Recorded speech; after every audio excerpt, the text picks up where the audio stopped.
Lagi natin sinasabi, God bless you, stay blessed. But how does one stay blessed? Paano nga ba talaga tayong mananatili na nasa path of blessing? At yan ang ating pag-aaral ngayon, stay blessed. Psalm 1, 1-6, ang walang kamatayang Psalm chapter 1, isa sa mga paboritong chapters in the whole Bible. Blessed is the one who does not walk in step with the wicked, or stand in the way that sinners take, or sit in the company of mockers, but whose delight is in the law of the Lord, and who meditates on his law day and night. That person is like a tree planted by streams of water, which yields its fruit in season, and whose leaf does not wither. Whatever they do prospers. Not so the wicked. They are like chaff that the wind blows away. Therefore the wicked will not stand in the judgment, nor sinners in the assembly of the righteous. For the Lord watches over the way of the righteous, but the way of the wicked leads to destruction.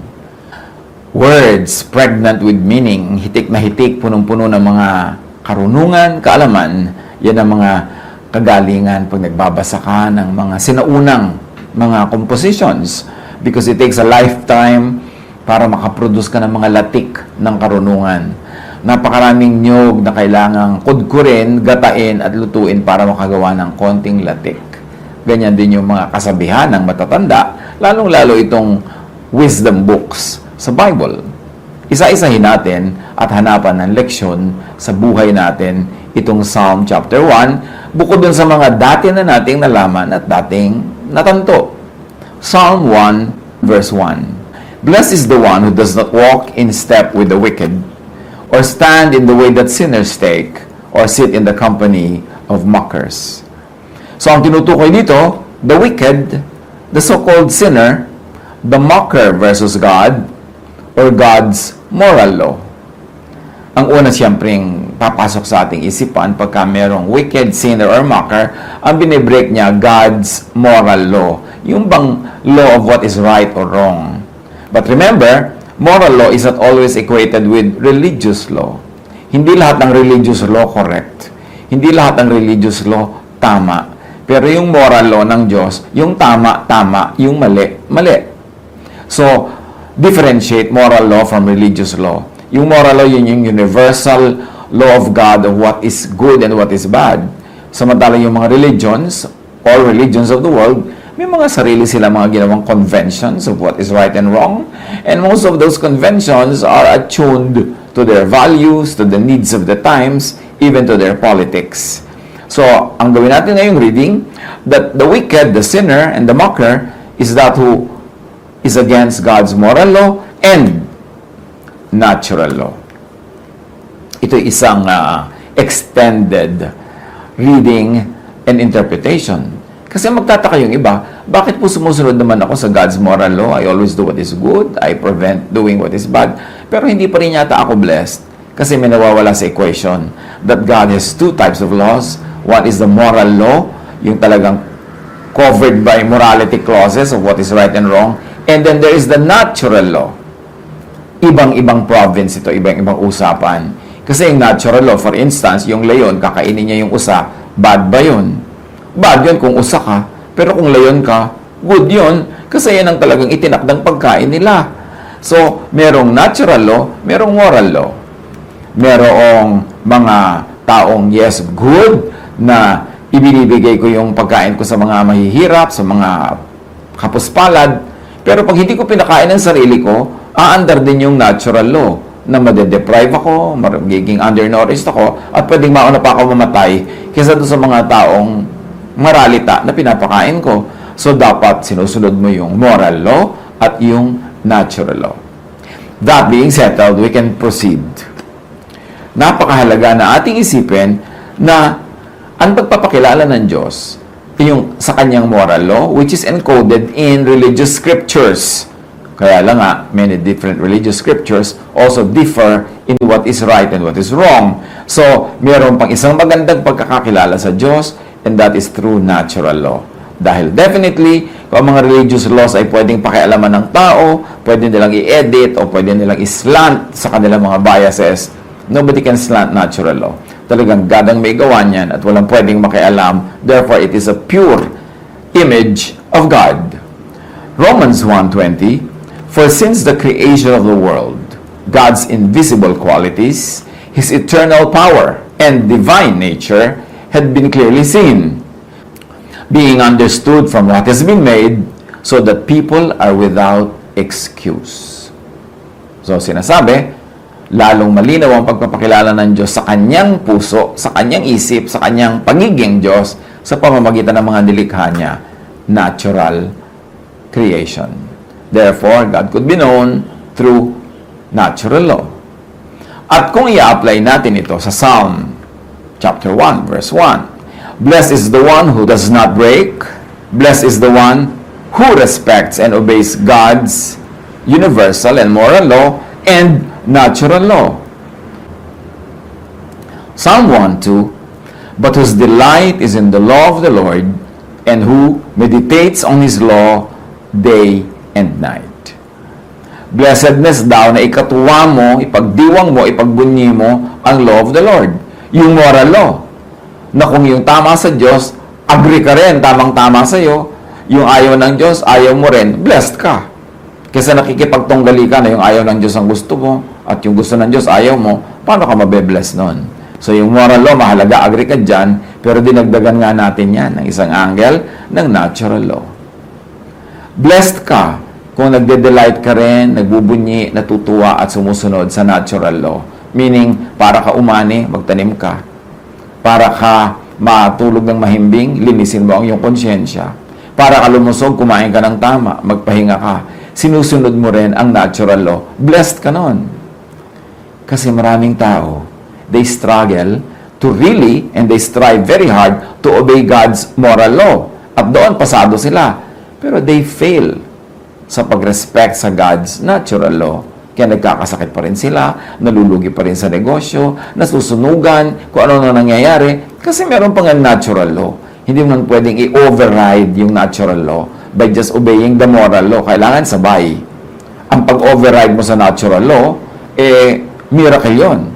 At hindi law yung miracle. Siya ay exception, hindi siya yung rule. Now, blessed is the one who meditates on and think deeply about. Blessed is the one who delight on and agree with and celebrate God's moral and natural law. Hindi sapat maging religyoso, kailangan din practical. Hindi sapat na napakataas ang grade mo sa morality, tas bagsak ka sa physical sciences. Kasi magkakaroon din yan ng repercussion sa iyong buhay, makaka-apekto sa iyong blessedness. Psalm 1:3, that person is like a tree planted by streams of water. Yun daw taong nagre-respect sa God's moral and natural law, which yields its fruit in season, and whose leaf does not wither. Whatever they do, prospers.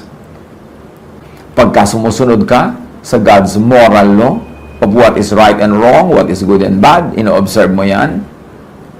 At pagkatapos sumusunod ka sa natural law, nagtatanim ka sa tamang panahon, ginagawa mo yung dapat, iniingatan mo yung sarili mo na hindi ka mahulog dahil may law of gravity, yan, para ka daw punong nakatanim sa tabi ng batis.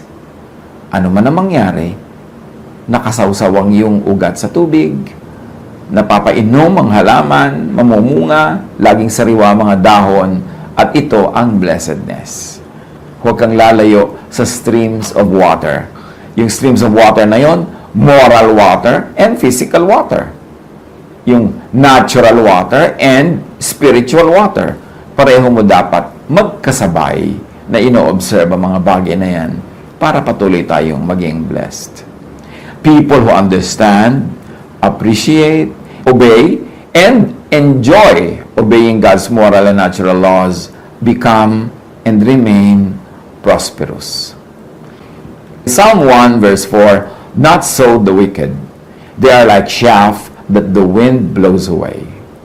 So, sino yung wicked dito? Yung disobedient to God's moral law, at idagdag natin, those who are disobedient to God's natural law. It's a form of wickedness to disobey natural law because God is also the author of moral and natural law.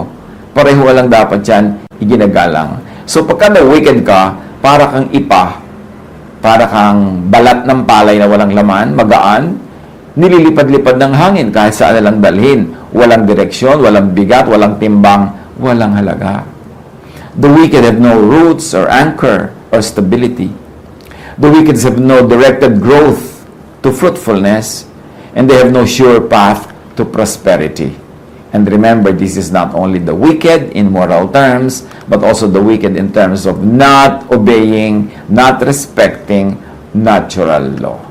Hindi sapat na religyoso ka, hindi sapat na spiritual na moral ka, kailangan din nakasubmit ka to physical laws, to the natural law of creation.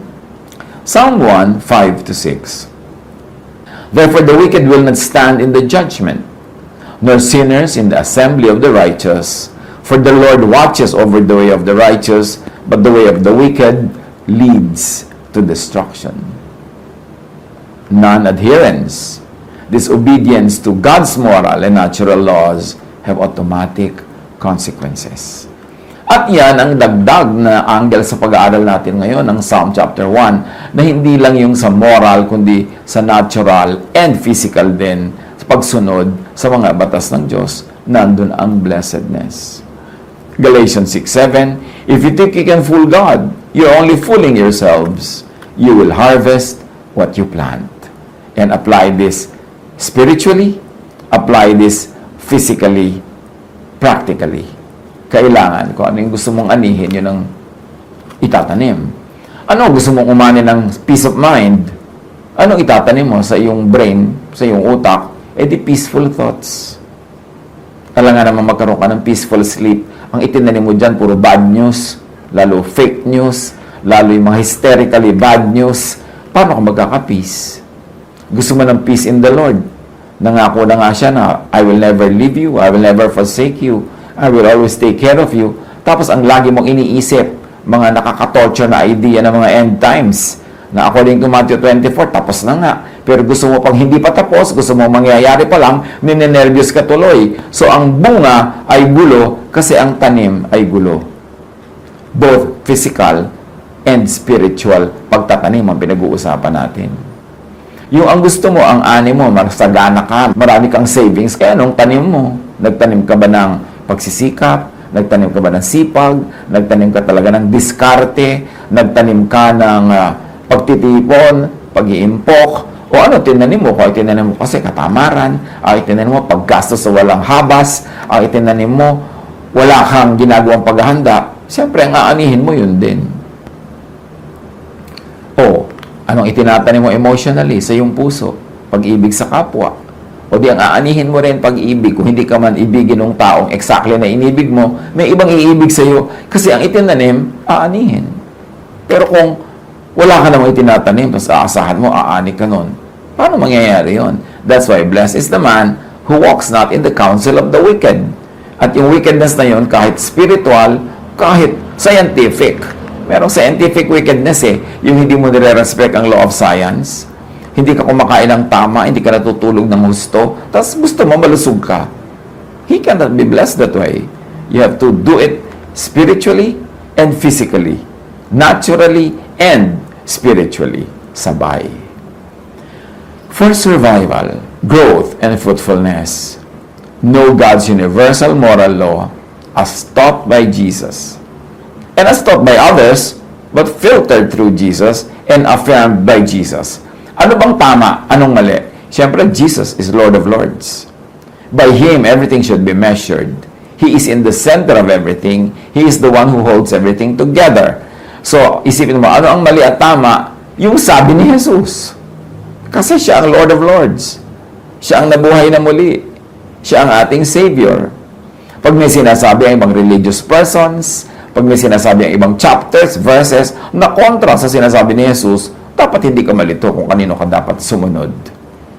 Ngayon, yung marami namang mga ibang teachers, ibang verses, ibang chapters, ibang books, may mga katuroan din kung anong tama, sundin. Basta pumapasa sa Jesus filter. Basta nag-a-agree sa katuroan ni Jesus. Pag may disagreement, dapat alam mo kung kanino ka loyal. Kay Jesus. Siya naman ang namatay para sa atin. Siya naman ang nabuhay na muli. Siya naman ngayon ang ating eternal friend and Savior. So, kanino ka dapat maging loyal? Wala dapat confusion. Marami rin naman mga teachings kahit ng mga ibang religions na pag pinadaan mo kay Jesus, pasado, o di pwedeng i-apply kasi dadaan sa Jesus filter. Pero marami rin ang mga Christian church teachings pag pinadaan mo talaga kay Jesus, maraming hindi papasa. Kasi malupit, kasi unkind, unloving. So, si Jesus pa rin ang dapat nating sundin kung gusto nating talagang mabless. Know and obey God's natural law as well. Huwag natin pagkontrahin yung God's spiritual laws at saka yung God's natural laws. Kasi God lang ang parehong author niyan. Siya lang mag-isa. Wala nang iba. So, kailangan nating sundin pareho. Keep space for occasional time and chance din naman. Hindi naman laging natural law na pag may ginawa kayo ng bunga. Kung minsan ginawa mo, tapos na iba yung bunga o hindi na bunga, sabi yan sa Ecclesiastes 9:11-13, time and chance. Meron daw talaga kung minsan ay dinadat na ng alat sa buhay. I saw other things in this life that were not fair. The fastest runner does not always win the race. The strongest soldier does not always win the battle. Wise people don't always get the food. Smart people don't always get the wealth. Educated people don't always get the praise they deserve. When the time comes, bad things can happen to anyone. Sabi ng ibang verses, time and chance happens to all. At sabi ng iba pang, mas direct na verses, sometimes people go through bad luck. Or bad luck can happen sometimes. So generally, know, appreciate, obey God's will expressed in Jesus-filtered moral law and natural law. Idinidiin natin yung Jesus-filtered kasi hindi lahat ng moral and religious laws pasado kay Jesus. Merong mga expired na dahil dumating na si Jesus. So, huwag na ipagpilitan yon. Meron naman mga luma pero pasado pa rin, loving pa rin, kind ng application, tuloy dapat yon. But remember, ito ang source ng kabiguan, ng frustration ng maraming relihiyoso. They are very religious. They are very fastidious and strict in obeying moral laws, pero pinapabayaan nila ang pagsunod sa natural law. Hindi nila ginagawa yung practical. Hindi ginagawa yung dapat na hinihingi ng kalikasan. So, natatalo sila in that aspect. Kahit anong dasal ang gawin mo para ka pumasa sa isang exam, kung hindi mo ginawa yung natural law, hindi mo sinunod na nag-aral ka, tapos tinandaan mo talaga yung pinag-aralan mo, tapos hindi ka nagpahinga before the exam, kaya yung katawan mo wala sa kondisyon, kahit magdasal ka magdasal, hindi yun automatic na papasa ka. Ngayon, kung pumasa ka dahil sa dasal, miracle. Pero ba't ka naman aasa sa miracle? Bihira mangyari yon, tsaka hindi mo alam kung kailan yun magte-take effect. So, gawin mo yung mas madali, yung mas natural, yung mas under your control, obey natural law. You want to be blessed? Be morally upright. And also be upright in terms of respecting natural law. Be planted where it is practical that you would, and that you would expect that you would bear fruits. Hindi itatanim mo ang sarili mo sa isang very barren land, tapos dasal ka ng dasal, maging fruitful ka. Pwede mangyari yan, pero miracle nga yun. And don't always expect a miracle to happen because it's exemption to the rule, not the rule. Obey natural law. Be blessed. Stay blessed. Hanapan ng mga personal application nito sa buhay na pang-araw-araw. God bless us all.